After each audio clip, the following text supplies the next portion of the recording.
අද මම ඔයාලට කියලා දෙන්නේ ස්වභාවිකව සම ඉක්මනින්ම පැහැපත් කරගන්න පුළුවන් අල පවුඩර් එක ගෙදරදීම හදාගන්නේ කොහොමද කියලා.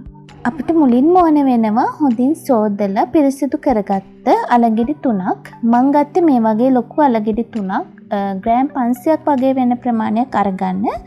අපි දැන් මේ අල සිහින් පෙති කපා ගමු. ඔයාලා කැමති නම් පොත් ඉවත් කරගන්නත් පුළුවන්. මේ විදිහට සිහින්ම පෙති කපාගෙන අවුව වේල ගන්න. දවස් 3ක් වගේ යනකොට අල ටික හොඳට වේල ගන්න පුළුවන්. මේ තියෙන්නේ වේලගත් අල පෙති. හොඳින් වේලුනහම මේ විදිහට කඩා ගන්න පුළුවන්. දැන් අපි මේ අල ටික කුඩු කරගමු. මේ තියෙන්නේ කුඩු කරගත්ත අල පවුඩර් එක. මේ අල පවුඩර් එක අපිට මාස 3ක් වගේ කාලයක් පාවිච්චි කරන්න පුළුවන්. මේ අල පවුඩර් එක ඔයා පාවිච්චි කරන ඕන ෆේස් පැක් එකකට භාවිතා කරන්න පුළුවන්.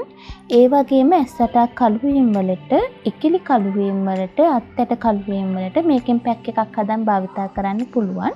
ඊළඟ වීඩියෝ එකේදී මම ඔයාලට අනිවාර්යයෙන්ම කියන්නම් අල පවුඩර් එක යොදාගෙන ඉක්මනින්ම සුදු වෙන්න පුළුවන් ෆේස් පැක් එකක් හදාගන්න විදිය ගැන. මේ වගේ රූපලාවන්‍ය රහස් ගැන දැනගන්න කැමති නම් අපේ YouTube channel එක subscribe කර යාළුවෝ අතර share කරන්නත් අමතක කරන්න එපා.